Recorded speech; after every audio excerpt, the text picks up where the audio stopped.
বৃন্দাবনং সখি ভুব বিতনোতি কীর্তি यदि देवकी सुतपदाम्बुजलब्धलक्ष्मी गोविन्द वेणो मनमत्तमयूरनृत्यं प्रेक्षादिसान्य परतान्य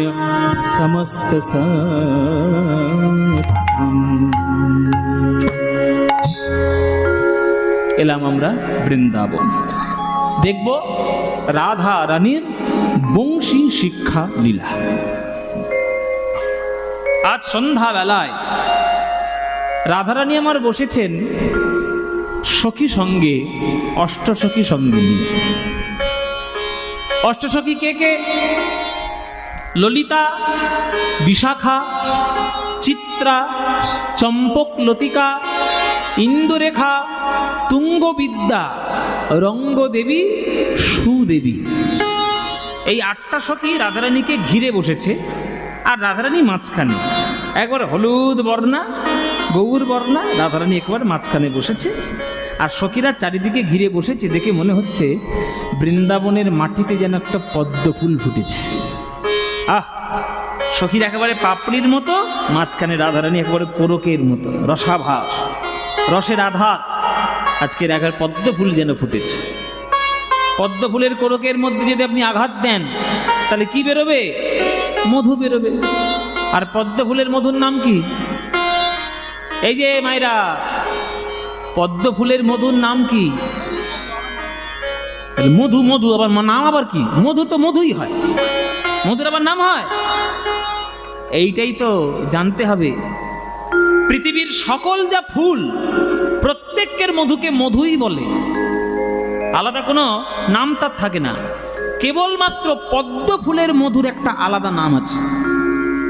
সারা পৃথিবীর যতই দামি ফুল হোক, কোন ফুল গোবিন্দের প্রিয় নয়। কোন ফুল প্রিয়? পদ্ম ফুল প্রিয়। কেননা তার মধুর একটা আলাদা নাম আছে। বলুন তো সে নামটা কি? জানেন আপনারা? পদ্ম ফুলের মধুর নাম জানেন না? আজকে জেনে নিন। পদ্ম ফুলের মধুর নাম হচ্ছে মকরন্দ। কি বললাম? হ্যাঁ, ডায়েরিতে লিখে নেবেন, পরবর্তীকালে প্রশ্ন আসতে পারে। পদ্ম ফুলের মধুর নাম হচ্ছে মকরন্দ। ওই মকরন্দ বা সেই পদ্ম ফুলের মধুর যে একবার সন্ধান পেয়েছে যে ভ্রমর, আর কি তার অন্য কোনো মধু ভালো লাগবে? রাধারানী মকরন্দের মতো বসে রয়েছে মাঝখানে। কেন? আজকের কৃষ্ণ প্রেমরস বিকাশ করবে। ললিতা, বিশাখা, চিত্রা, চম্পক লতিকা সব চারিদিকে ঘিরে বসে আছে, আর রাধারানী তাদের মাঝখানে কৃষ্ণ প্রেম বিরহ শুরু করেছে।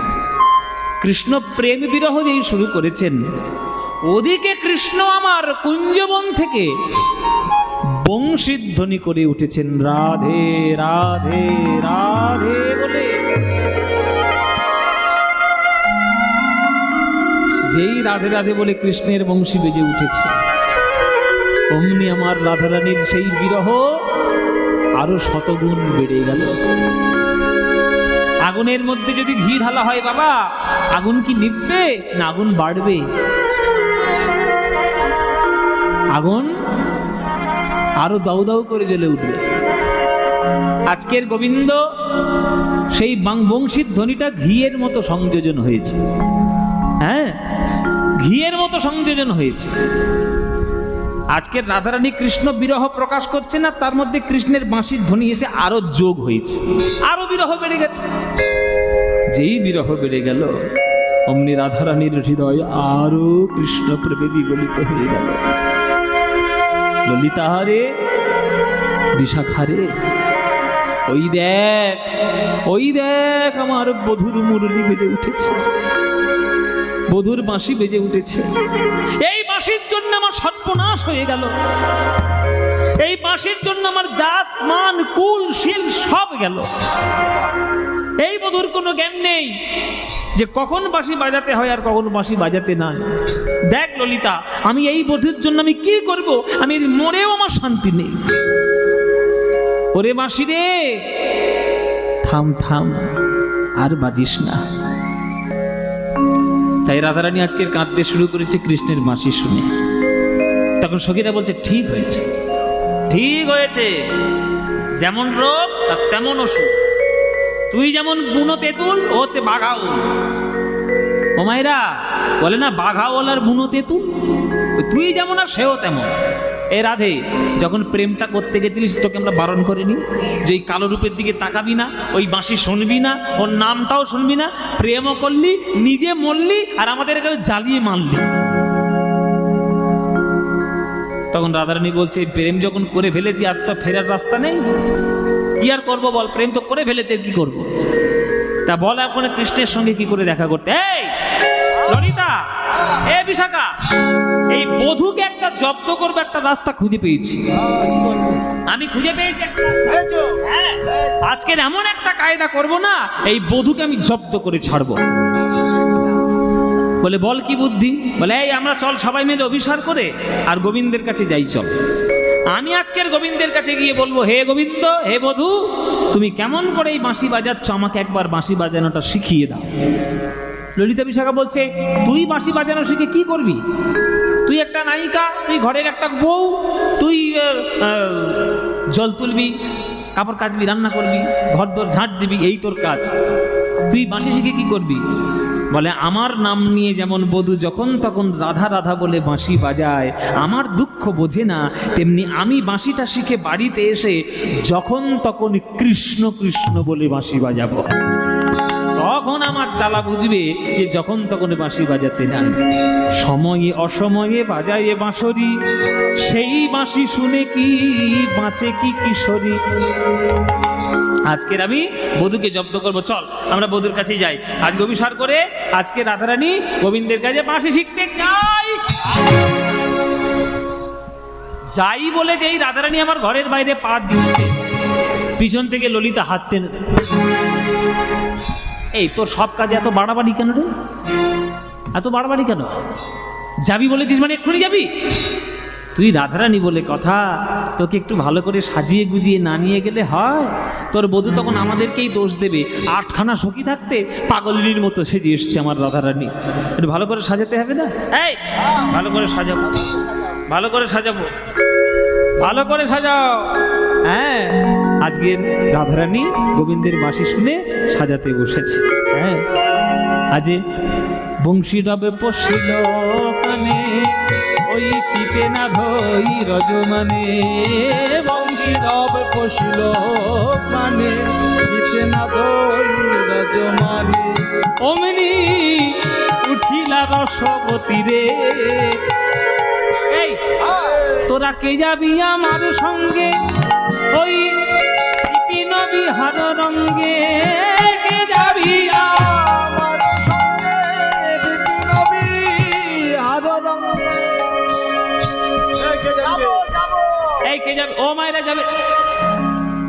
বাহ, খুব ঘুম দিচ্ছে, খুঁটি পেয়েছে তো, খুঁটি পেয়ে বেশ হালাল দিয়ে ঘুম দিচ্ছে। ওই দেখো, এই এক বোতল জল নিয়ে এসো তো, গায়ে ছড়াবো এক্ষুনি। আমার রাত জেগে জেগে কীর্তন করে শরীরের কি অবস্থা হচ্ছে দেখতে পাচ্ছ? আর খুঁটিতে বসে হেলান দিয়ে ঘুমোচ্ছে। ওটো, এই কে কে যাবে? ও মায়েরা, তোমরা রাধারানীর সঙ্গে যাবে নাকি? কৃষ্ণ দর্শনে যাবি নাকি? হ্যাঁ, এই যাবি? তোরা কে যাবি আমার সঙ্গে, ওই বিপিন বিহার রঙ্গে? কে যাবি আমার? হরি বল, হরি হরি বল। বিপিন বিহার রঙ্গে, কে যাবি আমার সঙ্গে বিপিন বিহার রঙ্গে? ভেটিবারে গোকুলের পতি রে, ভেটিবারে গোকুলের পতি, ভেটিবারে গোকুলের পতি রে, ভেটিবারে গোকুলের। এই রাধারানী তোকে ভালো করে সাজাবো। হ্যাঁ, তখন রাধারানী বলছে, দেখ সাজাতে বসলে বাবা তোদের সাংঘাতিক সাজ, অল্প করে সাজা, অল্পের মধ্যে ভালো করে সাজা। সাজাতে সাজাতে রাত যদি ভোর করে দিস, তখন গোবিন্দ বাঁশি নিয়ে ঘরেই চলে যাবে, আর আমার বাঁশি শেখা হবে না। এই সাজাবি সাজা, অল্পের মধ্যে ভালো করে সাজা। অল্পের মধ্যে ভালো করে সে ঢং। আমাদের আবার হ্যাঁ, আমাদের আবার ছুড়ে দিচ্ছে, বলে চ্যালেঞ্জ ছুটছে। এই কেমন করে সাজাতে হয় তোর কাছ থেকে শিখতে হবে, দেখ কেমন করে সাজা। রাইকে সাজাইছে ভালে, ওই লবঙ্গ মালতির মালে। রাইকে সাজাইছে ভালে লবঙ্গ মালতির মালে রাইকে সাজাইছে ভালে লবঙ্গ মালতির মালে রাইকে সাজাইছে ভালে লবঙ্গ মালতির মালে। আচ্ছা মায়েরা, আপনাদেরকে একটা কথা বলে দিই। আপনাদের অনেকের ধারণা আছে যে খুব ভালো করে বেশি বেশি সাজলে বোধহয় দেখতে খুব ভালো হয়। হ্যাঁ, সুন্দর লাগে? মোটেও না। হ্যাঁ, মোটেও না। বেশি সাজ যদি সেজেছো তোমাকে বেশি ভালো লাগবে না, ডাইনির মতো লাগবে। তোমার কিছু মনে করবে। এখনকার দিনের মেয়েরা নায়িকাদের দেখে দেখে আর সিরিয়াল দেখে দেখে ফেসবুক দেখে দেখে যা সাজ শিখেছে, বাবারে বাবা। ফেস ওয়াশ দিয়ে মুখ ধো, তারপরে গোলাপ জলের টোনিং মারো, তারপরে অ্যালোভেরা ময়শ্চারাইজার নিয়ে মুখে, তারপরে ফেয়ার লাভলি, এই লাভলি, তাই লাভলি, মুখে সোনো পাউডার, তারপরে কি সব উঠেছে কনসিল না কি সব, ওরে বাবা সেই সব দিয়ে। আর কিছুদিন পর ইট আর বালি সিমেন্টের প্লাস্টারও মারবে, প্লাস্টারও মারবে। কোনদিন বলে দিলাম এইরকম সাজ উঠেছে সব। হ্যাঁ, সিমেন্ট না। আজকে রাধারানীর গলায় দেখুন শুধু একটা মালা পরিয়ে দিয়েছে, বলছে রাইকে সাজাইছে ভালে লবঙ্গ মালতির মালে। মালতী ফুলের মালা দিয়ে রাধারানীকে সাজিয়েছে। রাইকে সাজাইছে ভালে লবঙ্গ মালতির মালে, রাইকে সাজাইছে ভালে লবঙ্গ মালতির মালে। চন্দনের বিন্দু দিলা ভালে গো, চন্দনের বিন্দু দিলা ভালে গো। সাজানো কিরম হচ্ছে দেখুন মায়েরা। একটা মালতী ফুলের মালা, কপালে একটা চন্দনের ফোঁটা, কেননা কৃষ্ণ ভক্তদের চন্দনের ফোঁটা তো কপালে থাকতেই হবে না। কিন্তু রাধারানী শুধু তো কৃষ্ণ ভক্ত নয়, সে তো একটা ঘরের বউ। তাহলে চন্দনের ফোঁটাও যেমন থাকবে, তেমন ঘরের বউয়ের কপালে কি থাকবে? সিঁদুর।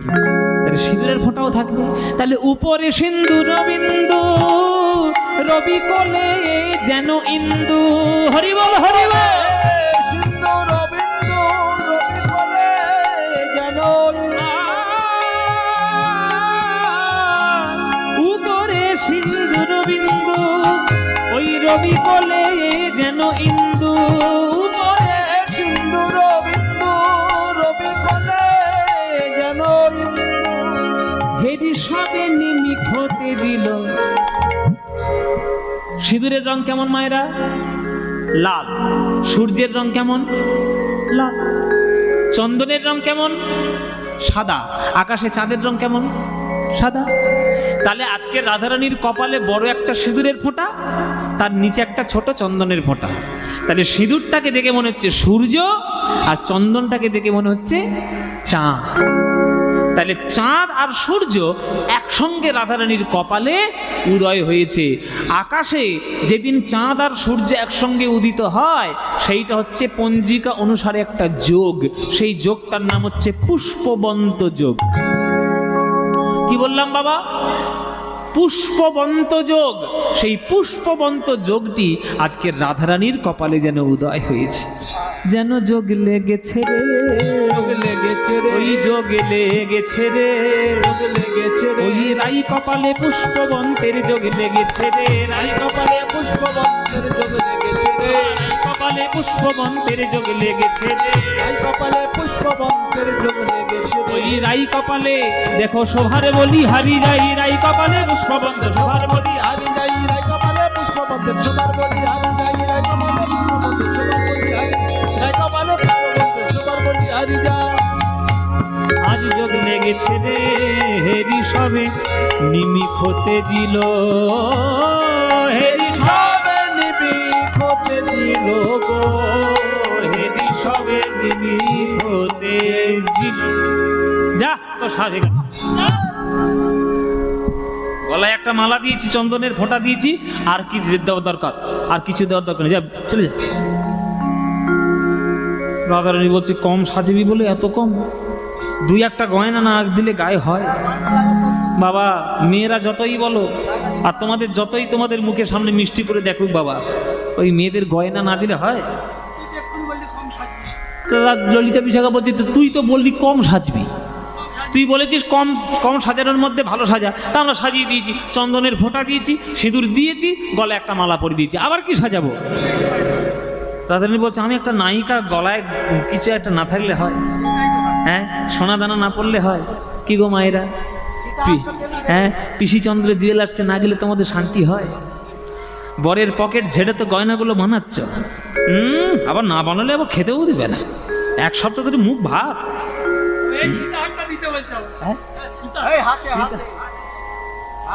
হরি বল। বরের কাছে যদি গয়না না পায়, বউরা ছেড়ে কথা কইবে? কি গো মায়েরা, তোমাদের মনের কথা বলেছি না, এবার কথা বলতে পারছি না। এই হচ্ছে কথা, যে মেয়েদের একটু সোনা গয়না পরতে ভালো লাগে। এবার ললিতা বিশাখা বলছে, তোকে আমরা সোনা গয়না দিয়ে পড়াতে পারবো না, এই বাক্সটা দিয়ে দিলাম, কোনটা সাজবি নিজে সাজ্জা। রাধারানী জানো মায়ের একটা বড় গয়নার বাক্স ছিল, এই বড় গয়নার বাক্স, ওরে বাবা, দামি দামি হাত, দামি দামি সোনার গয়না। হ্যাঁ, সে গয়নার বাক্স সিনেমা দেখোনি, সে বুড়িমার যেমন ছিল একটা, রাধারানীর বিরাট একটা গয়নার বাক্স। এবার সেটা নিয়ে ললিতা বিশাখার সামনে দিয়ে, নে তুই কোন সাজবি সাজ, তোকে গয়না দিয়ে আমরা সাজাবো না, নিজের গয়না নিজেই নির্বাচন করে নে যা। তখন গয়নার বাক্স খুলি, রাধারানী খুঁজে খুঁজে দেখছে কোন গয়নাটা পরবো।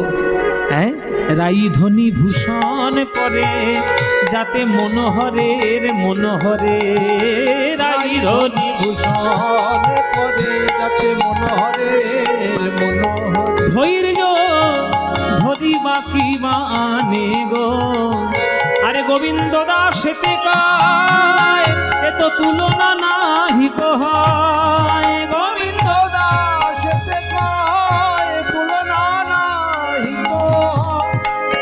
এই পদটাও বর্ধমানের পদ, এই পদটা ছেলে হচ্ছে গোবিন্দ দাসের। আরে গোবিন্দ দাসের বাড়ি কোথায়? শ্রীখণ্ড। শ্রীখণ্ড মামার বাড়িতে থাকতো, সেই শ্রীখণ্ডের পাট বাড়িতে আজকে রামচন্দ্র কবিরাজের ভাই গোবিন্দ কবিরাজ, তিনি লিখেছেন এই পদ। ভাবতে পারছেন, যা গাইছি আজকে তোমাদের জেলার গান গাইছি, গোবিন্দ দাসের পদ। গোবিন্দ দাসের এ তো তুলনা নাহি কহায়, গোবিন্দ দাসেতে কায়, তুলনা নাহি কহায়। আকাশের চাঁদ যেন নামি আছে ঘুমে, যেন চাঁদের মালা চলেছে, চাঁদের মালা চলেছে, এ তো বৃষভানুবালা নয়, চাঁদের মালা চলেছে, বৃষভানুবালা নয়, চাঁদের মালা ও চলেছে, তার হাতে চাঁদে পায়ে চাঁদে চাঁদের মালা চলেছে, হাতে চাঁদে পায়ে চাঁদে চাঁদের মালা চলেছে। বলছে হাতে চাঁদ পায়ে চাঁদ মানে কি? রাধারানীর যে হাতের 10টা নখ, 10টা নখ, নখ মনে হচ্ছে না, চাঁদ মনে হচ্ছে। পায়ের যে 10টা নখ, নখ মনে হচ্ছে না, চাঁদ মনে হচ্ছে। তাহলে হাতে 10টা চাঁদ, পায়ে 10টা চাঁদ, 10এ 10এ 20, আর কপালে রয়েছে চন্দনের চাঁদ, তাহলে 20 একে 21। আকাশে একটা চাঁদ, তাতেই এত আলো, আকাশে যদি 21খানা চাঁদ আসে, কত আলো হবে মায়েরা? তখন কি আর চাঁদ বলা যাবে? তখন চাঁদের মালা চলেছে, চাঁদের মালা চলেছে, এ তো বৃষভানুবালা নয়, চাঁদের মালা চলেছে, বৃষভানুবালা নয়, চাঁদের মালা চলেছে। ও তার হাতে চাঁদে পায়ে চাঁদে, কপালে চন্দন চাঁদে, হাতে চাঁদে পায়ে চাঁদে, কপালে চন্দন চাঁদে, হাতে চাঁদে পায়ে চাঁদে, কপালে চন্দন চাঁদে, হাতে চাঁদে পায়ে চাঁদে, কপালে চন্দন চাঁদে, হাতে চাঁদে পায়ে, কপালে চন্দন চাঁদে, হাতে চাঁদে পায়ে চাঁদে, কপালে চন্দন চাঁদে, হাতে চাঁদে পায়ে চাঁদে, কপালে চন্দন চাঁদে। দেখো চাঁদের মালা চলেছে, চাঁদে যেন নামি আছে ঘুমে গো, চাঁদে যেন নামি আছে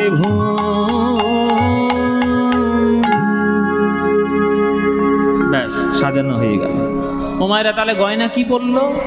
যাতে মনোহরের মনোহরে, এমন গয়না পরে নিল যাতে গোবিন্দের মন হরণ করতে পারে। ওই যে বললাম মায়েরা, বেশি সাজবে না। অতিরিক্ত সাজলে যে তোমাকে সুন্দর দেখতে লাগবে মোটেও নয়, এগুলো ভুল ধারণা। যার সাজলে ভালো লাগবে লাগবে, কিন্তু যার সাজলে বেশি সাজলে ভালো লাগবে না, ওসব সাজার দরকার নেই। অতিরিক্ত বেশি সাজ ভালো নয়।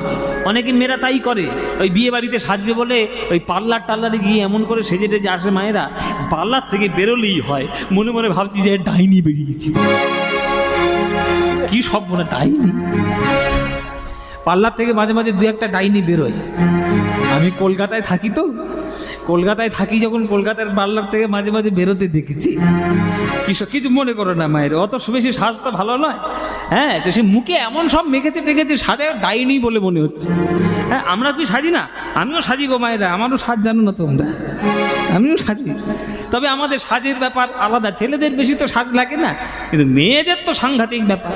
কিন্তু রাধারানী এমন এমন গয়না নির্বাচন করেছে যাতে গোবিন্দের মন হরণ করতে পারে।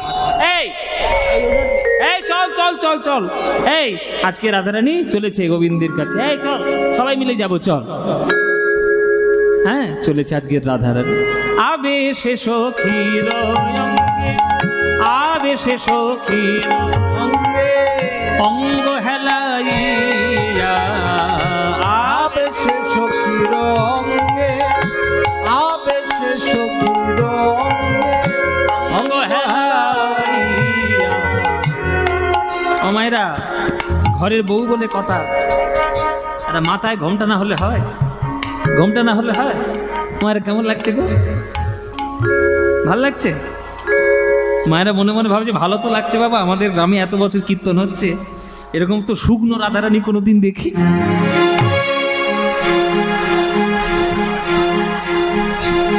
কি গো মায়েরা, এখনকার দিনে রাধারানী বলে ডায়েট করা রাধারানী তো। হ্যাঁ হ্যাঁ, না খেয়ে কি শুকনো হয়ে গেছি, কি করবো? তোমাদের এই গানের জ্বালায় পরে আমার এই সর্বনাশ। হ্যাঁ, আজকের এখানে গান, কালকে সেখানে গান। আজকে দেখো না, তোমাদের এখানে গান করবো, কাল বিকেল 4টে থেকে সুন্দরবনে যাবো গান করতে। হ্যাঁ হ্যাঁ, তোদের পিকনিক। ও মায়েরা, চলো, আজকে রাধারানী চলেছে, রাধারানী ওই ললিতা বিশাখার সঙ্গে। হ্যাঁ, চলো সবাই মিলে যাবো আজকে গোবিন্দ দর্শনে। আবেশে সখীর অঙ্গে অঙ্গ হেলাইয়া, বলো ধ্বনি। আবেশে সখীর অঙ্গে, আবেশে সখীর অঙ্গে অঙ্গ হেলাইয়া, আবেশে সখীর অঙ্গে অঙ্গ হেলাইয়া। বৃন্দাবনে প্রবেশিল জয় জয় দিয়া, অনুধ্বনি হরি বল হরি বল। প্রবেশিল জয় জয় দিয়া, প্রবেশিল জয় জয় দিয়া। বৃন্দাবনে যাইয়া রাই ইতি উতি চা, বৃন্দাবনে যাইয়ারা ইতি উতি চায় গো, বৃন্দাবনে যাইয়ারা ইতি উতি চায়। চারিদিকে এদিক ওদিক তাকাচ্ছে, কার জন্য? কার জন্য মায়েরা? হ্যাঁ, বলে নাগর আমার কোথায় আছে, নাগরে আমার কোথায় আছে, আমার অধরে মুরলি ধরে, নাগর আমার কোথায় আছে, অধরে মুরলি ধরে, নাগরে আমার কোথায় আছে। তাই এদিক ওদিক তাকাচ্ছে। হ্যাঁ, বৃন্দাবনে যাইয়া ইতি উতি চায় গো। কি দেখলো? দেখলো কি জানো?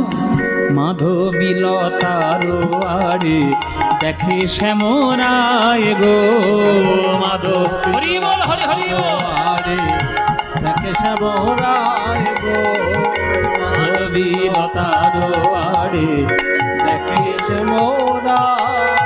ওই নাগরে আমার দাঁড়ায়ে আছে, নাগরে আমার দাঁড়ায়ে আছে, ওই নাগরে আমার দাঁড়ায়ে আছে, নাগর আমার দাঁড়ায়ে আছে। ওই অধরে মুরলি ধরে, নাগরে আমার দাঁড়ায়ে আছে, অধরে মুরলি ধরে, নাগরে আমার দাঁড়ায়ে আছে। ওই অধরে মুরলি ধরে মুখে রাধে রাধে রাধে বলে, অধরে মুরলি ধরে রাধে রাধে রাধে বলে, অধরে মুরলি ধরে। নাগরে আমার দাঁড়ায়ে আছে, নাগরে আমার দাঁড়ায়ে আছে, মাধবীলতার আড়ে দেখে শ্যামরায় গো, মাধবীলতার আড়ে দেখে শ্যামরায়। কৃষ্ণ দেখছে রাধারানী দেখছে যে কৃষ্ণ একেবারে মন দিয়ে বাঁশি বাজাচ্ছে কদম গাছের গায়ে হেলান দিয়ে মাধবীর কুঞ্জে। ও মায়েরা, নায়ক একটা কাজ মন দিয়ে করছে, নায়িকা এসছে, তাহলে নায়িকার কর্তব্য হবে নায়ককে জানানো যে আমি এসছি। কি করে জানাবে? এখনকার দিনের নায়িকারা নায়ককে জব্দ করার জন্য হাতে বড় বড় নখ রেখেছে, বলে বেশি বদমাইশি করে তো খামচানি দেবো। হ্যাঁ, এমন নখের আঘাত, নায়ক বুঝতে পারবে নায়িকা আসছে না তারকা এসছে। বাপরে বাপ, সাংঘাতিক নায়িকা। এগুলো হচ্ছে উৎকৃষ্ট নয়, নিকৃষ্ট নায়িকা। আর রাধারানী উৎকৃষ্ট নায়িকা। তাহলে কিভাবে বধূকে জানাচ্ছে যে বধূ আমি এসেছি? ভালো করে দাঁড়িয়ে দাঁড়িয়ে রাধারানী শুনলেন গোবিন্দের বাঁশি শুনে ওই লয়টা, ছন্দটা রাধারানী জানতে পারলো। কেননা রাধারানী গান বাজনা শিখেছে। রাধারানী গান বাজনা জানেন। একটা নায়িকার মধ্যে যা যা গুণ থাকার দরকার সম্পূর্ণ গুণগুলি সম্পূর্ণভাবে ছিল রাধারানীর মধ্যে। তাই রাধারানী জানেন গান বাজনা। শুনলেন ভালো করে, সেটা শুনে ভালো করে ছন্দটা ধরে নিলেন। ধরে নিয়ে কি করছে মায়েরা? পিছন থেকে ছম ছম ছম ছম নুপুরের ধ্বনি করে নুপুর বাজাচ্ছে, যাতে গোবিন্দ বাঁশির সঙ্গে নুপুরটা শুনে বুঝতে পারে যে কেউ একজন এসেছে। তাহলে কিরকম ছন্দে রাধারানী নুপুর বাজাচ্ছে দেখে নাও। এই দেখে নাও, ছন্দ দেখো, বলো। ধিটি ধা ধিটি ধা ধিটি ধিটি ধা ধিটি ধিটি ধা ধিটি ধিটি ধিটি ধিটি ধিটি ধিটি ধা ধিটি ধিটি ধিটি ধিটি ধিটি ধিটি ধা। এটা বাজছে আর রাধারানী পিছন থেকে ছন্দ করে নুপুরের ধ্বনি বাজছে। কেমন হবে? রাধারানী কেমন করে নাচছে মায়ের আবার দেখে দেখে। চলো।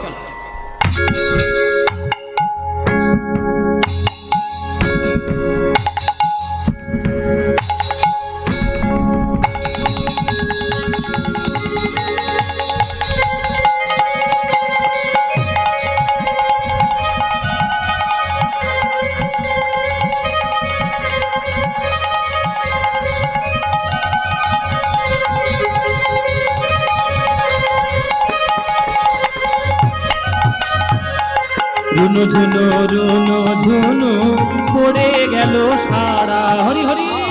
ঝুনু ঝুনু ঝুনু ঝুনু পড়ে গেল সারা।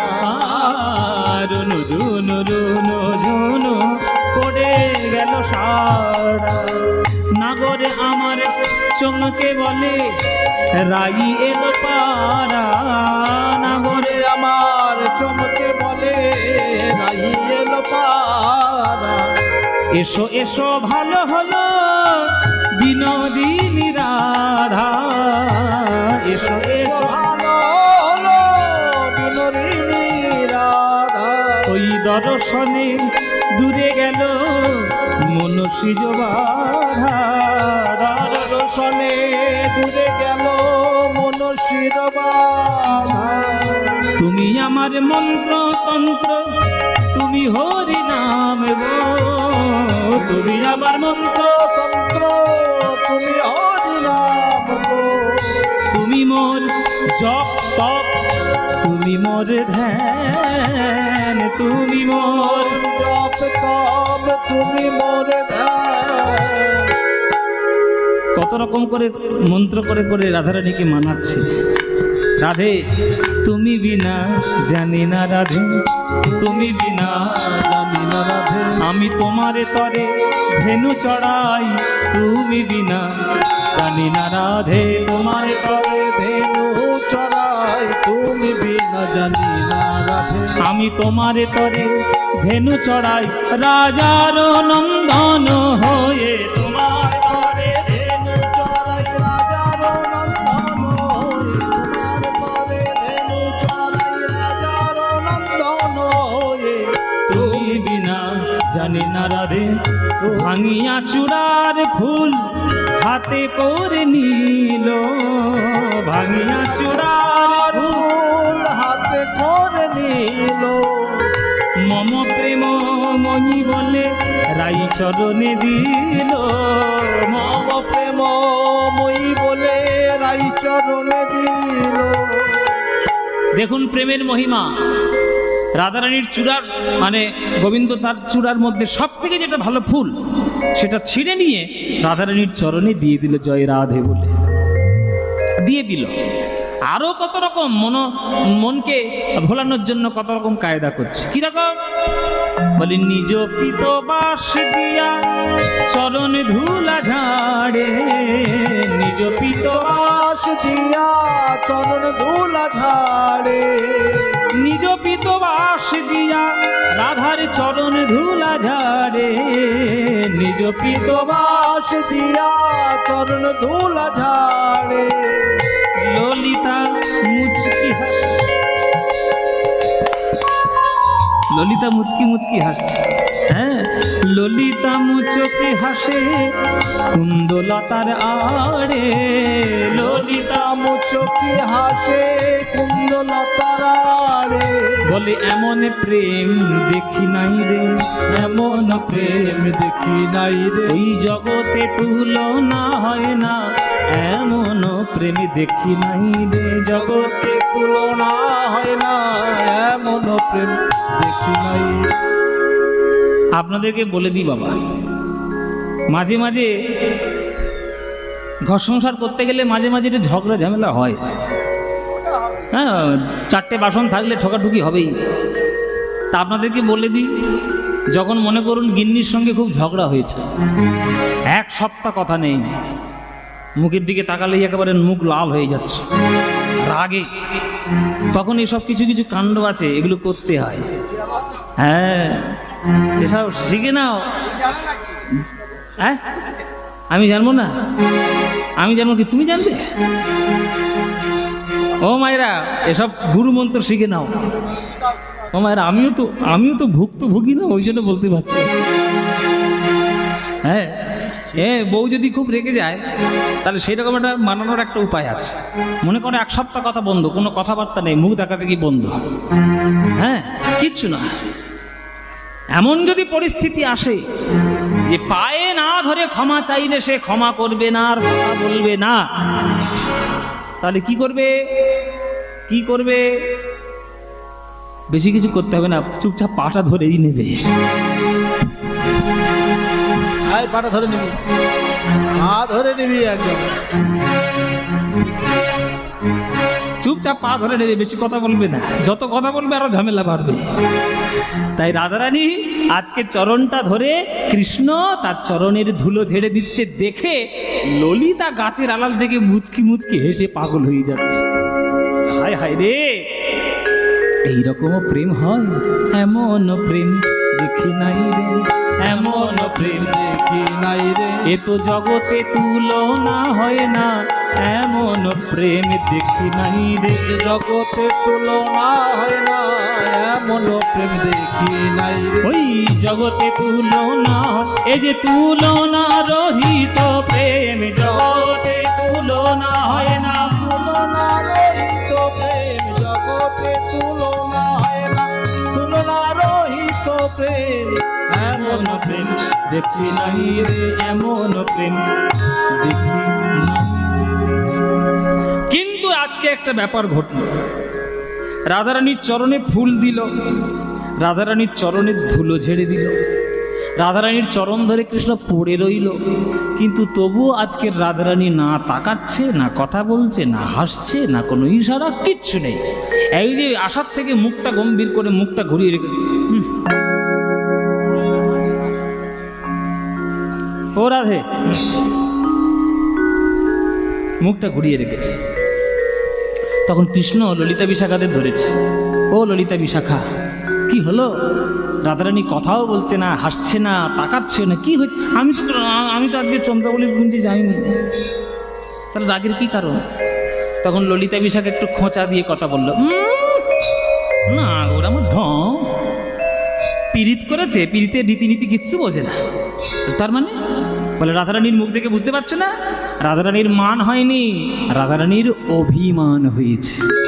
বলে মান আর অভিমান কি? বলে হ্যাঁ, পার্থক্য আছে, সব বোঝো না। মান মানে ক্রোধের প্রাধান্যতা বেশি, আর অভিমান মানে বিরহের প্রাধান্যতা বেশি। তার রাধারানীর আজকে অভিমান হয়েছে। যেই বলেছে অভিমান হয়েছে, অমনি কৃষ্ণ ছুটে এসে পা জড়ায়। বলো রাধে, বলো বলো কি হয়েছে বলো, কিসের অভিমান, আমি কি এমন করেছি তুমি অভিমান করেছো? তখন কৃষ্ণের দিকে তাকিয়ে কথা বলছে না বাবা, অভিমান ভাঙছে বটে, তবে কৃষ্ণের মুখের দিকে তাকিয়ে নয়, অন্য দিকে তাকিয়ে। ওই দেখুন, বধূ হে বধূ হে, এই মধুর বৃন্দাবনে সকল কিছু তুমি শিখেছ বটে, তবে একটা জিনিস তোমার ভালো করে শেখা হয় নাই। ও মা, কি শিখিনি আমি ভালো করে? কি শেখনি? তুমি বাঁশি বাজানো জানো না, তুমি বাঁশি বাজানো জানো না, তুমি জানো না, তুমি জানো না, তুমি জানো না, তুমি জানো না, তুমি জানো না,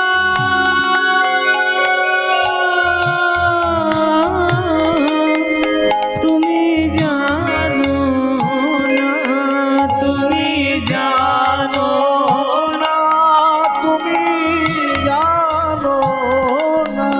ওগো অসময়ে বাজাও বাঁশি, আমার পরাণ মানে না। অসময়ে বাজাও বাঁশি, পরাণে মানে না। বধূ, আমি যখন বৈশা থাকি ওই গুরুজনার মাঝে গো, আমি যখন বৈশা থাকি গুরুজনার মাঝে, ওই কালার বাঁশি বাজে তখন, আর আমি মরিলা যে। কালার বাঁশি বাজে তখন আমি মরি লাগে। ওপার হইতে বাজাও বাঁশি, আমি এপার হইতে শুনি। ওপার হইতে বাজাও বাঁশি, এপার হইতে শুনি। ওগো অবলা কামিনী আমি, আমি সাঁতার নাহি জানি। অবলা কামিনী আমি, সাঁতার নাই জানি। বলো কোন বাজারের বাজাও বাঁশি, আমি তাহার যদি পাই। কোন বাজারের বাজাও বাঁশি, তার যদি পাই। আমি ডালে মূলে উপাড়িয়া সাগরে ভাষায়। ডালে মূলে পাড়িয়া সাগরে ভাষা। গোবিন্দের মাসি কোন মাছঝাড় থেকে তৈরি হয়েছে? আপনাদের খট্টার ঢেউ মাছঝাড়ে? পশ্চিমবঙ্গের মাছঝাড়? আসামের? কর্ণাটকে? না। এইবার বাঁশির তত্ত্ব শুরু করব। এই কৃষ্ণের বাঁশি কোত্থেকে এলো, কটা হলো, কি হলো না হলো, তার সম্পূর্ণ ডিটেলিং জেনে নাও। ও মায়েরা, তোমার ভালো করে জেনে নেবে। আমি কিন্তু আমি প্রশ্ন করব, কিন্তু উত্তর দিতে হবে। রাত জেগে জেগে কীর্তন করছি এমনি এমনি নয়, ভালো করে একেবারে শিখিয়ে দিয়ে যাব। শোনো, স্বর্গে দেবগুরু বৃহস্পতি নিষ্কাম যজ্ঞ করেছিল একটি।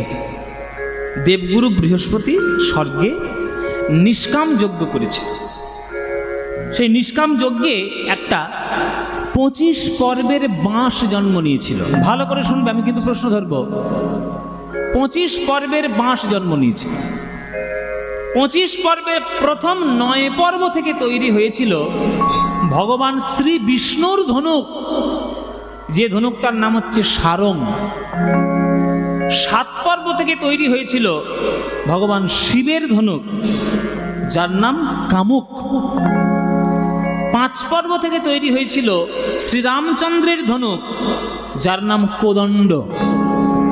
আর 3 পর্ব থেকে তৈরি হয়েছিল অর্জুনের ধনুক, যার নাম গান্ডীব।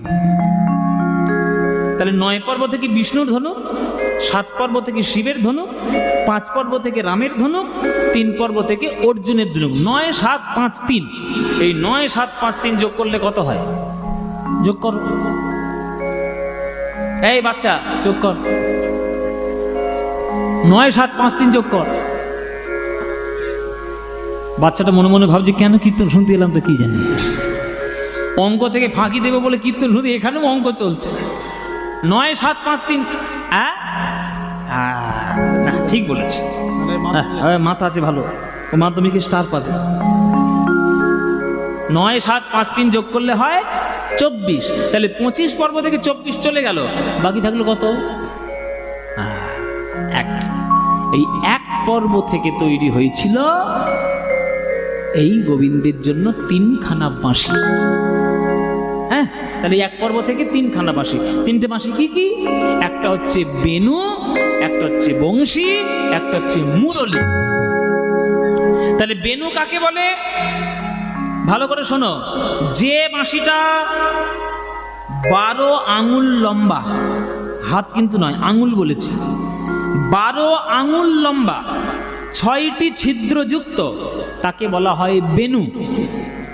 যে বাঁশিটা 17 আঙুল লম্বা, 8খানি ছিদ্রযুক্ত, তাকে বলা হয় বংশী। আর যে বাঁশিটা 2 হাত লম্বা, মাত্র 4টি ছিদ্রযুক্ত, তাকে বলা হয় মুরলী। যেটা আগামীকাল হবে, আগামীকাল বাজবে। মুরলীর গান পঞ্চম গান কুলবতী চিত চৌরণী, রাসের গান, ওইটা হচ্ছে মুরলী। তাহলে এবার আমি প্রশ্ন করি, বলো বাঁশি আমার বেনুর কত, বেনু কত আঙুল লম্বা? জোরে জোরে বলতে হবে, 2-1 বলছো কেন? সবাই মিলে বলবে। 12 আঙুল লম্বা। ছিদ্র কটি? 6টি। আর বংশীর কত আঙুল লম্বা মায়েরা? 17 আঙুল। আর ছিদ্র কটা? 8টা। আর মুরলী কত লম্বা? 2 হাত। ছিদ্র কটা?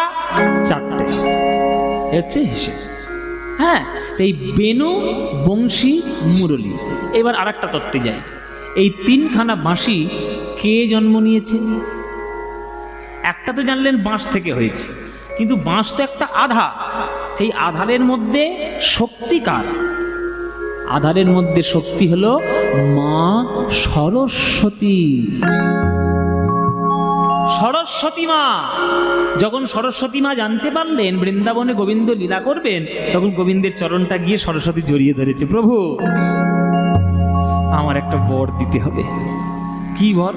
বলে আমাকে এমন একটা বর দাও, তুমি যখন বৃন্দাবনে লীলা করবে তোমার অধরামৃত সুধা যেন আমি সব সময় পান করতে পারি। সর্বনাশ, অধর সুধা? অধর সুধা মানে কি? চুম্বন। অধর মানে কি? অধর মানে তো ঠোঁট, তাহলে চুম্বন। তাহলে গোবিন্দের চুম্বন সদা সর্বদা পাবে সরস্বতী। এটা সর্বনাশ, যদি রাতারাতি যদি শোনে একবার আর রাস্তা রাখবে, তখন গোবিন্দ মনে মনে ভাবছে না, এ তো মুশকিল। তাহলে তুমি এক কাজ করো সরস্বতী, আমি যখন বৃন্দাবনে যাব আমার কাছে তো সুরই হবে সাধনা, আমার কাছে তো সুর দিয়েই জগৎ আমি বিমোহিত করব। আমার 3খানা বাঁশি রূপেই তুমি জন্ম নিয়ে নাও, তাহলে তুমি সদা সর্বদা আমার অধরে লেগে থাকতে পারবে। আর তোমার মধ্য দিয়ে 6 রাগ 36 রাগিনীর জন্ম দিয়ে এই বিশ্ব ব্রহ্মাণ্ডকে সুরের মধ্যে আমি মাতিয়ে দেব। তাই গোবিন্দের অধরের ও গোবিন্দের ঠোঁটের যে বংশী, বেনু, মুরলী, এই সবগুলোই আধার শক্তি হচ্ছে মা সরস্বতী। এই জন্যেই বলছে সরস্বতীর কৃপায় আজকের এই 6 রাগ 36 রাগিনীর জন্ম, গোবিন্দের অধরামৃত সুধা থেকে। হ্যাঁ, তাই কোন বাজারের বাজাও বাঁশি তাহার যদি পাই, কোন বাজারের বাজাও বাঁশি তার যদি পাই, তারে ডালে মূলে উপাড়িয়া সাগরে ভাষায়, ডালে মূলে উপাড়িয়া সাগরে ভাষা। এই এত সুন্দর বাঁশির পদ, বাঁশির গান কে লিখেছে জানেন? সেও একটা মুসলমান, সেও মুসলমান। আপনারা যেন আবার বলবেন না নজরুল ইসলাম, সব নজরুল ইসলাম নয়। এই গানটা যিনি লিখেছেন তিনি একটা সময় নবদ্বীপে কীর্তন বন্ধ করে দেবে বলে খোল ভেঙে দিয়েছিল, খোল ভেঙে দিয়েছিল। আর মহাপ্রভু হাজার খোল জোগাড় করে তার বাড়িটা ঘেরাও করে তাকে কীর্তনের মহিমা বুঝিয়েছে। আর এমন বুঝিয়েছে যে তার সমাধিস্থলে গিয়ে একটা করে একটা চাপা গাছ পুঁতে দিয়েছিল। আজ পর্যন্ত সেই চাপা গাছের একটা ফুল তার সমাধির উপরে পড়ে। বলো তার নাম, বলো মায়েরা। তার নাম হচ্ছে মলয় চাঁদ কাজী সাহেব, নবদ্বীপের তখনকার দিনের কাজী। তিনি লিখেছেন এই গান। চাঁদ কাজী বলে আমি বাঁশি শুনে ঘুরি, চাঁদ কাজী বলে আমি বাঁশি শুনে ঘুরি।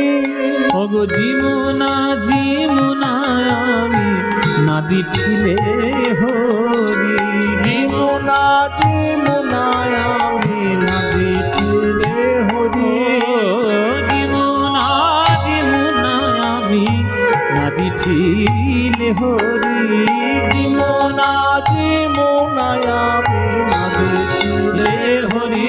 বাঁশি বাজানো জানো না তুমি, বাঁশি বাজানো জানো, বাজানো জানো, বাজানো জানো না।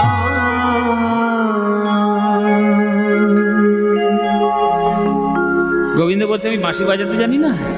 হে রাধে, এতদিন ধরে বাঁশি বাজাচ্ছি, কই বৃন্দাবনে তো কেউ বলেনি আজ পর্যন্ত, তুমি বললে। তা বলো, আমি যদি বাঁশি বাজাতে না জানি তাহলে কি করব? তুমি যা বলবে তাই হবে। বাবা রাধারানী বলে কথা, যা বলবে তাই শুনতে হবে, কিছু করার নেই। বলো আমি বাঁশি তাহলে বাজানো বন্ধ করে দিই। এইবার রাধারানী গোবিন্দের চরণ ধরেছে। সর্বনাশ, না বধূ এইটি করো না, অন্তত বাঁশিটা বাজাও বলে আমি ওই শ্বশুর বাড়িতে থেকেও আমি বেঁচে তো আছি। বাঁশি বাজানো বন্ধ করে দিলে একবারে মরেই যাবে তোমার রাধারানী। ওহ, তাহলে তো ভারী বিপদ। না বাজালে বলছো বাঁচবে না, আর বাজালে বলছো থাকতে পারছো না, আমি করবোটা কি? বলে বাঁশিটা তুমি কেমন করে বাজাচ্ছ আমাকে একবার শিখিয়ে দাও। হ্যাঁ, তুমি বাঁশি শিখবে? বলে হ্যাঁ আমি বাঁশি শিখবো। শিখে কি করবে? বলে তুমি যেমন যখন তখন আমার নাম নিয়ে বাঁশি বাজাচ্ছ, আমার জ্বালা বোঝো না। আমি বাড়িতে গিয়ে তোমার নাম নিয়ে যখন তখন কৃষ্ণ কৃষ্ণ বলে বাঁশি বাজাবো, সেদিন তুমি আমার মনের জ্বালা বুঝবে। ও, আমায় জব্দ করার জন্য তুমি আমার কাছে বাঁশি শিখবে? বলে হ্যাঁ, জব্দ করতেই হবে। আচ্ছা, কেউ যদি জানতে পারে যে আমার জব্দের জন্য পেঁয়াজ শিখছে, আমি শেখাবো? কিন্তু রাধারানীকে কৃষ্ণ বলছে যে তুমি আমার সর্বে সর্বা, তুমি আমার সাধনার ধন রাধে, তুমি আমার মন্ত্রতন্ত্র, তুমি আমার সব কিছু, তুমি যাই করো এসো আমি তোমাকে বাঁশি শেখাই, সামনে দাঁড়াও। এই বলে রাধারানী সামনে দাঁড়ালেন গোবিন্দে। বলো রাধে, তুমি কোন বাঁশিটা শিখবে? তুমি বলো, আমার তিনখানা বাঁশি, বেনু বংশী মুরলী, কোনটা শিখবে? রাধারানী মনে মনে ভাবলেন যে আমি যদি 4টে ছিদ্রযুক্ত বাঁশি শিখি তাহলে 6টা তো বাজাতে পারবো না, 6টা যদি শিখি তাহলে 8টাও বাজাতে পারবো না, কিন্তু 8টা ছিদ্রযুক্ত বাঁশিটা যদি শিখি তাহলে 4টেও বাজাতে পারবো আর 6টাও বাজাতে পারবো। তাহলে বধূ ওই বংশীটা আমায় শিখিয়ে দাও, আমি বংশী শিক্ষা করব। বংশী শিখবে? বলে হ্যাঁ, বেশ তাই শেখাবো, সামনে দাঁড়াও। গোবিন্দ আমার রাধারানীকে সামনে দাঁড় করিয়েছেন, পিছন থেকে আজ রাধারানীর সামনে বংশীটি ধরিয়েছেন। এ নাও, ভালো করে ধরো। রাধে, আমার বংশীর 8খানি ছিদ্র, 8খানি ছিদ্রে 8খানি গুণ। এই 8খানি গুণ যদি তুমি ধরে নিতে পারো তাহলে তুমি বাঁশি বাজানো শিখে যাবে। মায়েরা, তোমরাও আজকের জেনে নাও, গোবিন্দের বংশীতে 8খানি ছিদ্র। এই 8খানি ছিদ্রের গুণাগুণ এইবার আমি গানের মাধ্যমে একটা করে বলে দেব। তোমরা শুনেও নাও, দরকার হলে লিখে নেবে, ভালো করে মুখস্থ করে নাও। আমি কিন্তু গানের শেষে ধরবো কোন ছিদ্রের কোন গুণ, এটা কিন্তু আমি ধরবো। এই যে ও ঠাকমা ফের ঘুমোচ্ছ, ফের হেলান দিয়েছো ফের। হ্যাঁ, তোমায় আগে ধরবো আমি, তুমি ঘুমোচ্ছ তো, তোমায় আগে ধরবো আমি, দাঁড়াও। হ্যাঁ বেশ, ও মায়েরা এবার শুনতে থাকো, এক একটা চিত্রের গুণ শুরু করবে এবার। রাধারে লইয়া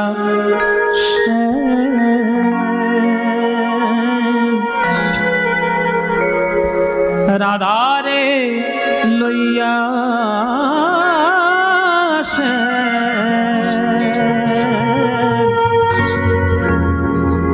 মুরলি শিখায় নানা রঙ্গে। আহা, রাধারে লইয়া মুরলি শিখায় নানা রঙ্গে। আহা, রাধারে লইয়া মুরলি শিখায় নানা রঙ্গে।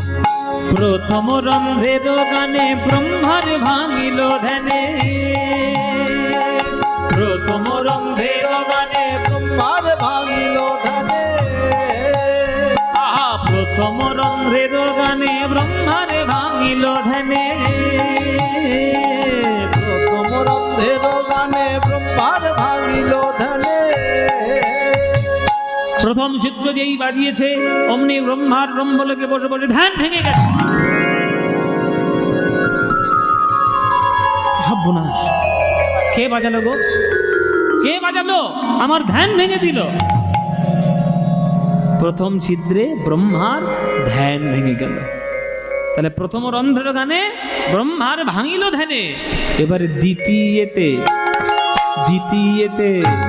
ওগো দ্বিতীয়তে যমুনা উজায়। রাধে দ্বিতীয়তে যমুনা উজায়। রাধে দ্বিতীয়তে যমুনা উজায়। রাধে দ্বিতীয়তে যমুনা উজায়। আহা, মুরলি শিখায় নানা রঙ্গে। রাধারে লইয়া মুরলি শিখায় নানা রঙ্গে। রাধারে লইয়া মুরলি শিখায় নানা রঙ্গে।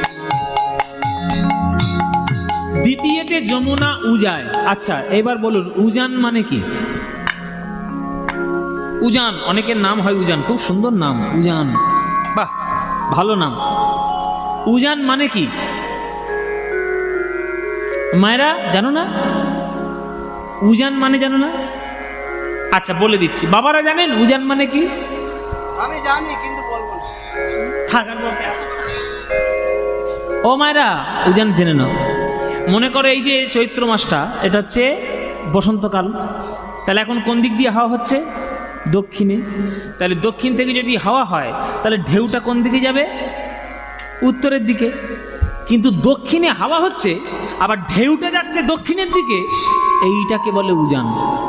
মানে স্রোতের বিপরীতগামী যদি কেউ হয়ে যায় সেটাকে বলা হয় উজানে বয়ে যাওয়া। তা গোবিন্দ যখন দ্বিতীয় ছিদ্র বংশীতে বাজান তখন যমুনা যে পথে যেতে থাকেন সেই পথটা ঘুরে গিয়ে গোবিন্দের দিকে চলে যায়, ওই জন্য বলছে উজান। দ্বিতীয়তে যমুনা উজায় রাধে, দ্বিতীয়তে যমুনা উজায় রাধে, মুরলি শিখায় নানা রঙ্গে। আহারে লইয়া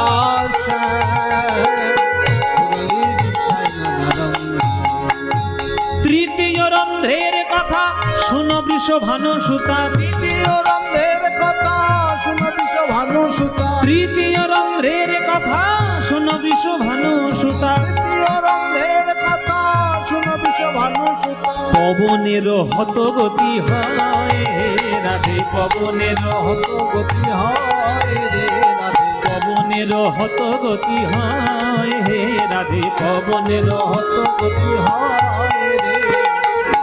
পবন মানে কি? বাতাস বা বায়ু। হতগতি মানে থমকে যাওয়া।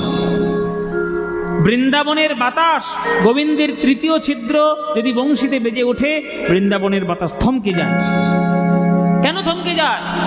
বাতাস মনে মনে বলে, হে গোবিন্দ, আমার কাজ হলো পৃথিবী প্রদক্ষিণ করা, কিন্তু আমি যদি একবার বৃন্দাবন ছেড়ে চলে যাই আর ওই বাঁশি যদি শোনা না হয়, আবার যখন ফিরে আসবো তখন যদি বাঁশি না বাজে, তাই আমি আর একবার শুনিব, আর একবার শুনবো, আর একবার শুনিব। আর একবার শুনবো, পবন দেবে থেমে বলে আর একবার শুনিব। পবন দেবে থেমে বলে আর একবার শুনবো। তাই তৃতীয় রন্ধ্রের কথা শুনো বৃষভানু সুতা। তৃতীয় রন্ধের কথা শুনো বৃষভানু সুতা। ওগো পবনের হতগতি হয় হে রাধে, পবনের হতগতি হয় রাধে, মুরলি শিখায় নানা রঙ্গে রাধারে লইয়া আসে। মুরলি শিখায় নানা রঙ। চতুর্থ রন্ধ্রের সুরে ধেনুগণ সে আপনি ফিরে। চতুর্থ রন্ধের সুরে ধেনুগণে আপনি ফিরে। চতুর্থ ছিদ্র যেই বাজায়, রাখালরা যেমন করে গরু চড়ায় তেমন করে কৃষ্ণ গরু চড়ায় না। রাখালরা যখন গরু চড়ায় তখন কি করে, গরুর পিছনে পিছনে ছুটে ছুটে বেড়ায়, একটা লাঠি নেয়, লাঠি নিয়ে মারে, লাঠি নিয়ে মারে, আর হাট হাট হাট হাট হাট হাট। হাট হাট হাট হাট হাট হাট। আর লাঠি দিয়ে চড়ায় না, কিন্তু গোবিন্দের চড়ানোর প্রয়োজন নেই। ওই যে চতুর্থ ছিদ্র যেই বাজাবে, গরুগুলো আপনা আপনি ছুটে ছুটে এসে গোবিন্দের কাছে ধরা দেবে। চতুর্থ রন্ধ্রের সুরে ধেনুগণ সে আপনি ফিরে। চতুর্থ রন্ধের সুরে ধেনুগণে আপনি ফিরে। তৃণমুখে ঊর্ধ্ব পুচ্ছে ধায়, তৃণমুখে ঊর্ধ্ব পুছে ধা। পঞ্চম রন্ধ্রের গানে গোপিকার বিধে প্রাণে। পঞ্চম রন্ধের গানে গোপিকার বিধে প্রাণে। পঞ্চম রন্ধ্রের গানে গোপিকার বিধে প্রাণে। রন্ধের গানে গোপিকার বিধে প্রাণে। আলু থালু তারা আলু থালু পাগলিনী ঢায়। তারা আলু কালু পাগলিনী ধায় রে, তারা আলু কালু পাগলিনী ধায় রে, তারা আলু কালু পাগলিনী ধায় রে। মুরলি শিখায় নানা রঙে রাধারে লইয়া আসে, মুরলি শিখায় নানা রঙ। ও যে পঞ্চম ছিদ্রে কি হয়, পঞ্চম ছিদ্রে গোবিন্দ যেই বাজায় বাঁশি, তখন গোপিকারা, বৃন্দাবনের ব্রজ গোপীরা, শুধু রাধারানী নয় বলছি ভাইরা, শুধু এখানে গোপী মানে রাধারানী নয়, রাধারানী মানে মানে গোপী মানে হচ্ছে বৃন্দাবনের সব মেয়ে, বৃন্দাবনের সকল মেয়েরা, সবাই গোপী, বৃন্দাবনের সকল গোপী।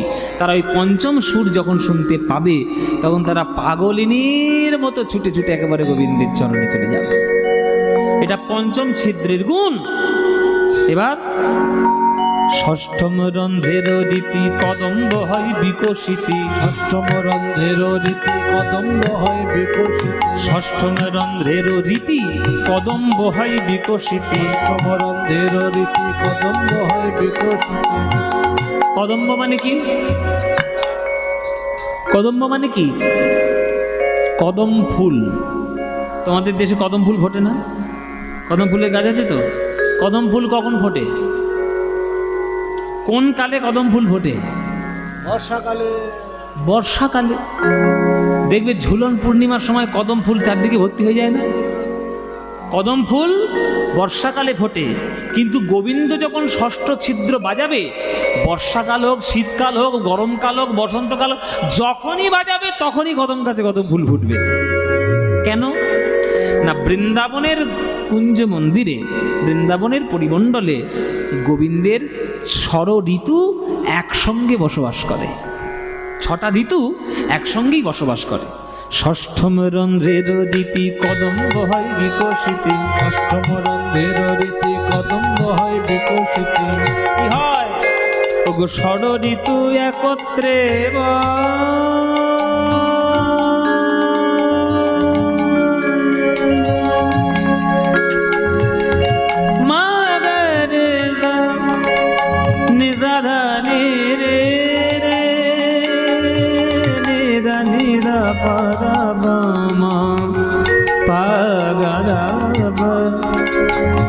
মদনে রামাগ মাগরে।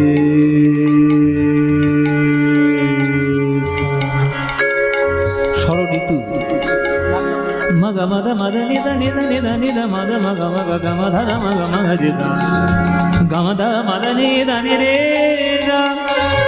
सुखद बसंत चला आता है বসন্ত রাগের সুর ষড় ঋতু একত্রে বায় ষড় ঋতু একত্রে মা সপ্তম রন্ধ্রের গানে পাষাণ দ্রবিল গুণে রন্ধের গানে পাষাণ দ্রবিল আহা সপ্তম রন্ধ্রের গানে পাষাণ দ্রবিল গুণে রন্ধের গানে পাষাণ দ্রবিল ওগো পাষাণ সে আপনি জলময় রাধে পাষাণ সে আপনি জলময় রাধে পাষাণ সে আপনি জলময় রে আহা মুরলি শিখায় নানা রঙে আই রাধারে লইয়া সে মুরলি শিখায় নানা রঙে রাধারে লইয়া সে মুরলি শিখায় নানা রঙে। এবার খাতা পেন নিয়ে বসো, মাধ্যমিক হবে, মাধ্যমিক পরীক্ষা। এমনি ছাড়বো তোমাদের? বলো প্রথম রন্ধ্রে কি হয়? সবাইকে বলতে হবে, দু একজন বললে হবে না। দু একজন বললেই আমি আসর থেকে নেমে চলে যাব। খেটে খেটে মরছি। বলো প্রথম রন্ধ্রে কি হয়? ব্রহ্মা, এই মন্দির শুনছি কিন্তু, বলেছে, ঠিক বলেছি, ভালো মন্দির শুনেছে। ব্রহ্মার ধ্যান ভেঙে যায়। দ্বিতীয় ছিদ্রে কি হয়?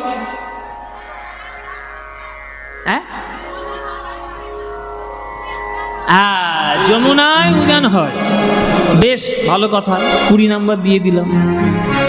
আচ্ছা 3 নম্বর ছিদ্রে কি হয়? পবনদেব থেমে যায়। বাহ, খুব ভালো। আচ্ছা চতুর্থ ছিদ্রে কি হয়? গরুগুলো সবাই চলে আসে। বেশ। আচ্ছা পঞ্চম ছিদ্রে কি হয়? গোপীরা পাগল হয়ে যায়। বেশ। ষষ্ঠ ছিদ্রে কি হয়? কদম ফুল ফোটে। হ্যাঁ মায়েরা ওইটা মনে রেখেছে, কদম ফুল মনে রেখেছে। বাবা, ষড় ঋতু তো বলতে পারবো না, কদম ফুলটাই মনে রাখি। যাক ভালো, বুদ্ধিমতী তো, সংসার করে করে মাথা পেকে গেছে একেবারে। যাই হোক, খুব ভালো উত্তর, বুদ্ধিমতী উত্তর। বেশ। আচ্ছা ষষ্ঠ ছিদ্র হয়ে গেল। সপ্তম ছিদ্রে কি হয়? শেষে হয়েছে। আমি এক্ষুনি বলেছি, পাষাণ গলে যায়, মানে পাথর গলে জল হয়ে যায়। বাহ, উত্তর ভালোই দিয়েছে। না না, ভালো পরীক্ষা। হ্যাঁ, কত নম্বর দেবো তাহলে? ভালো পরীক্ষা দিয়েছে। হ্যাঁ না না, মাস্টার কখনো 100 দেয়? নাম্বার আমি ঠিক কাটবো। তাহলে সবগুলো ছিদ্র হয়ে গেল তো, মায়ের হিসেব পেয়ে গেল। হ্যাঁ, বাকি বাকি আবার কোনটা? ও অষ্টম ছিদ্র। বাবা, এই মাস্টারের ভুল হয়ে গেছে। না, অষ্টম ছিদ্রটা বাকি আছে না? ওটা আবার বলবো? না না, ওটা থাক, ওটা থাক, ওটা পরে জানবে, ওটা না বললেও হবে।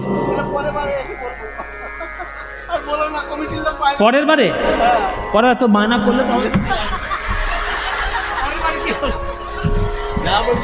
যা বলবে এখন বলে দাও। ও মায়েরা, পরের বছর যদি বায়না না করে তখন বলতে পারবো না তো। হ্যাঁ কি গো মায়েরা, বলো অষ্টমটা বাকি থাক। রাধারানী বলছে বাকি থাকবে কেন? শিখবো যখন এসে সবগুলো শিখবো, ওটা আমাকে শেখাতেই হবে। গোবিন্দ কিছুতেই শেখাতে চাইছে না। আসলে গোবিন্দ বলছে অষ্টম ছিদ্রটা থাক, ওইটা না আসে, ওইটা আমার শেষ বিদ্যে। রাধে, ওইটা যদি শিখিয়ে দিই আর তুমি ওইটাই শিখে যদি তুমি গুরুমারা বিদ্যে ধরো,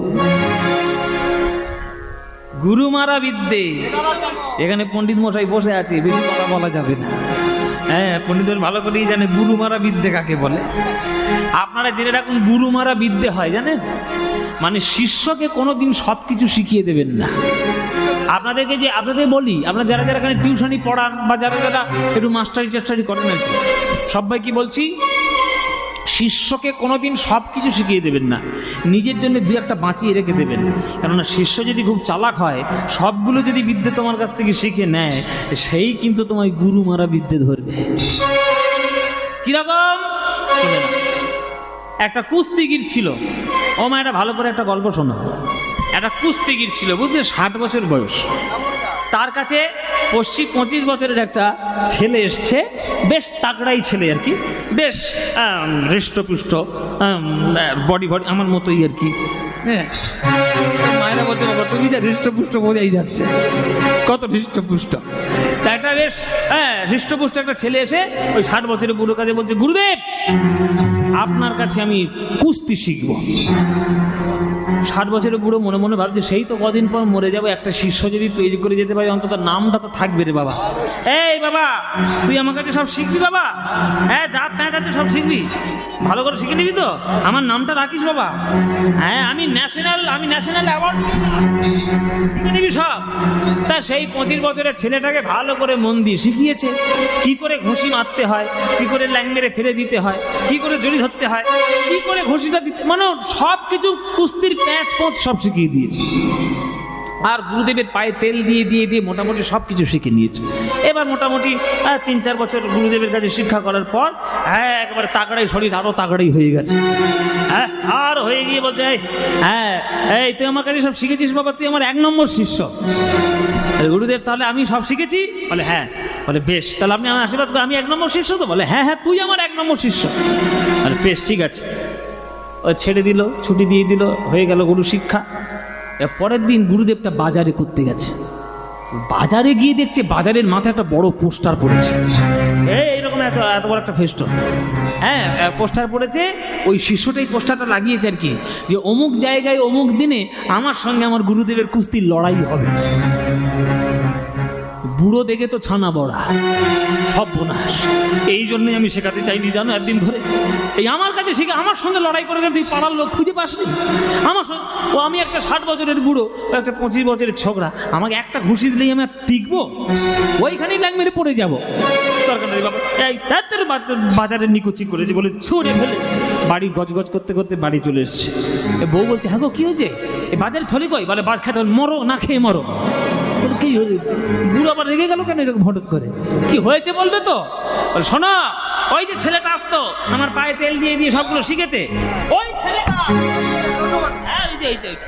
ওইটা আমার কাছ থেকে কুস্তির প্যাচ শিখে গিয়ে বাজারে দেখি আজকে পেস্টল পড়েছে, ও আমার সঙ্গে নাকি লড়াই করবে। আচ্ছা বলো, আমি একটা 60 বছরের বুড়ো, ওর কাছে একটা ঘুষি গেলে আমি আর বাঁচবো? তখন বউ বলছে আহা হা হা, কুস্তির প্যাঁচ শিখেছে, মাথার প্যাঁচ কিচ্ছু নেই। বলে তার মানে? বলে তুমি অবশ্যই করে কালকে লড়াই করতে যাবে। বলে হ্যাঁ, স্বামীটা যাতে তাড়াতাড়ি জমের ঘরে যায় সেই ব্যবস্থা করছো তুমি। না কথা শোনো, কথার উপর কথা বলবে না। শোনো, তুমি অবশ্যই করে লড়াই করতে যাবে, আর যখন যাবে রান্নাঘর থেকে একটা চামচ পকেটে করে গুঁজে নিয়ে যাবে, কোমরে করে গুঁজে নিয়ে চামচ নিয়ে যাবে। ওই চামচ আমি পায়েস খেতে যাচ্ছি সেখানটা চামচ গুঁজে নিয়ে যাবো কেন? বলে শোনো, শিষ্য যখন লড়াই করতে আসবে তখন চামচটা এরকম করে দেখো, এরকম করে দেখি দেখি বলবে যে ওরে বেটা তোকে সব শিখেছি, তোকে চামচ প্যাচ শেখাই, চামচ প্যাচ তোকে শেখাইনি। এই দেখবে তখন কি হয়।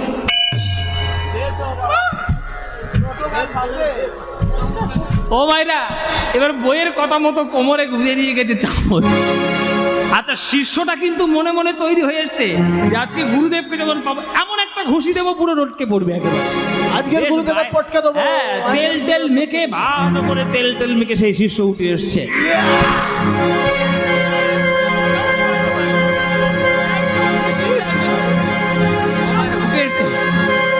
এইবার সেই কুস্তি বুড়ো এইবার কোমর থেকে চামচ,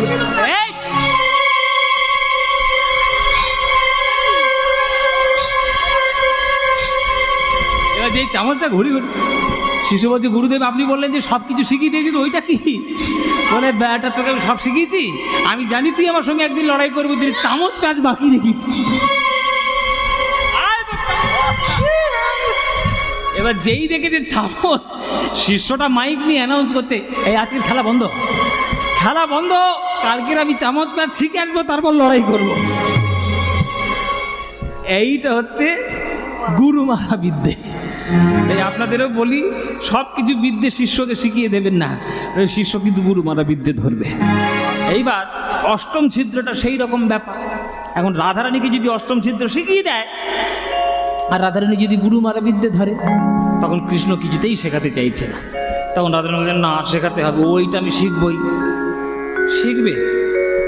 হ্যাঁ শিখবো। কি করি এখন? রাধারানী এখন শিখবে বলেছে, না বললেও নয়, মুশকিল। ও রাধে শোনো, এই অষ্টম ছিদ্রটা না আমার সাংঘাতিক জায়গা, চুপি চুপি করে বলছি, কাউকে বলো না। বলবো না বলে চিৎকার করছে কেন? চুপ চুপ চুপ।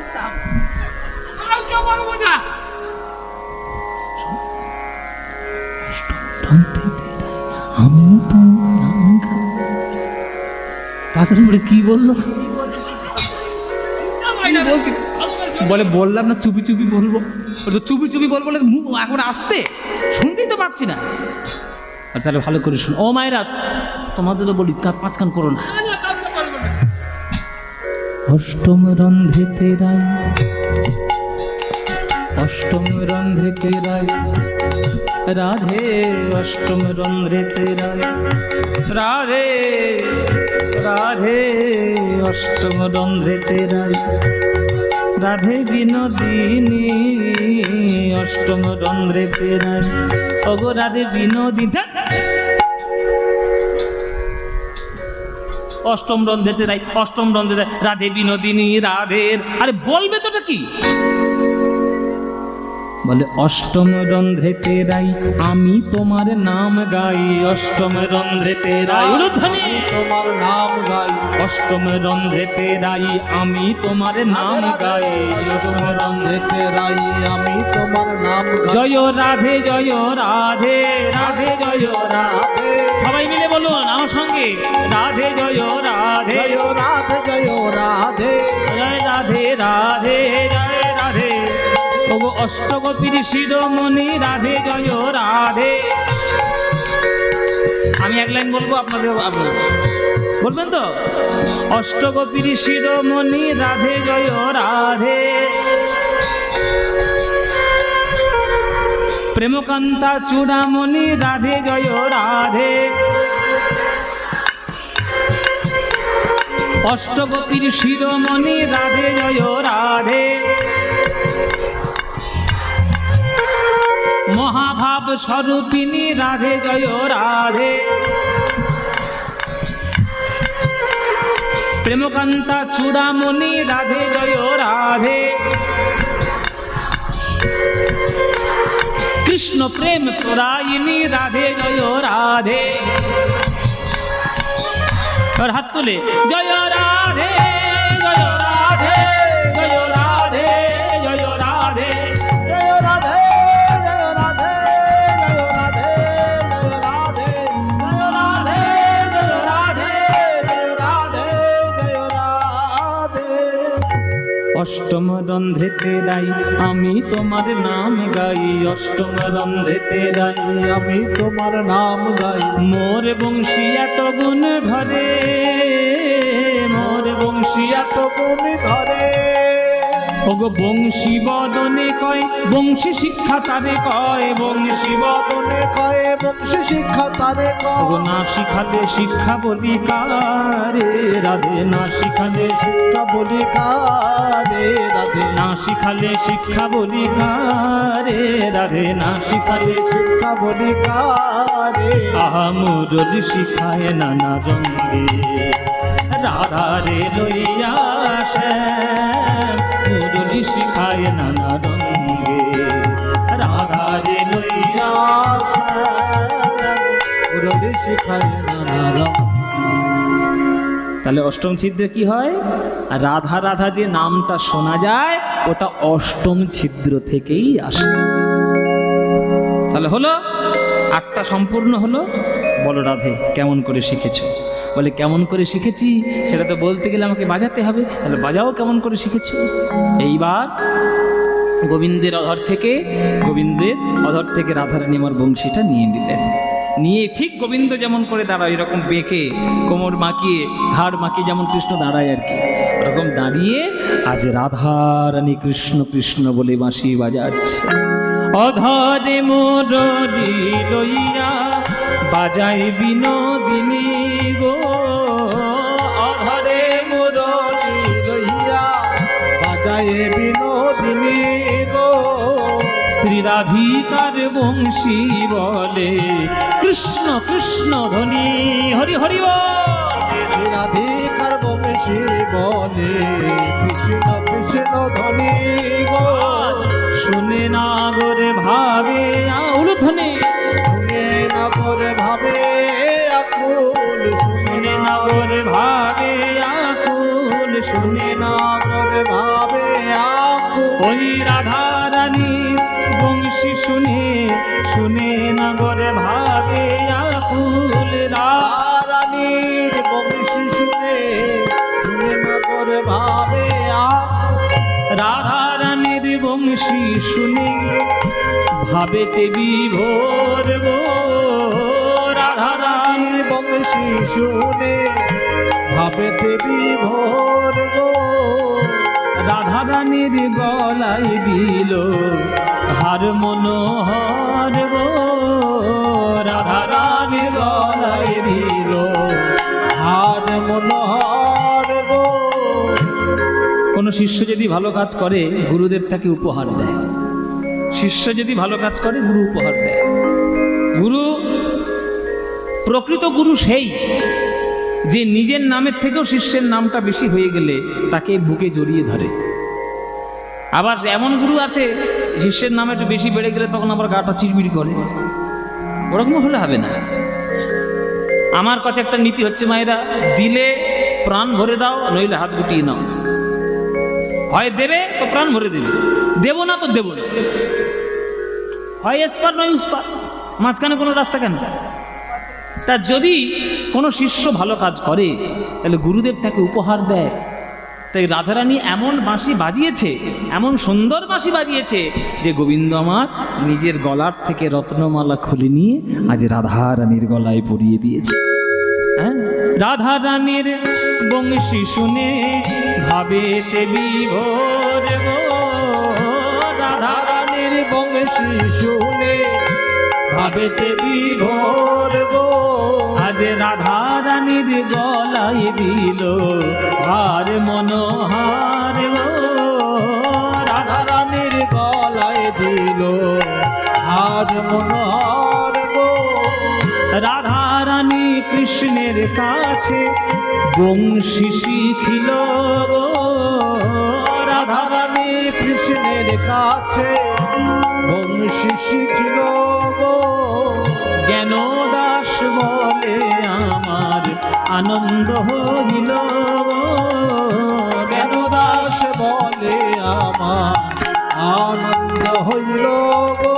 আজ রাধা কৃষ্ণের মিলন হলো, রাধা কৃষ্ণের মিলন হলো। ওই বংশী শিক্ষার ছলে রাধা কৃষ্ণের মিলন হলো।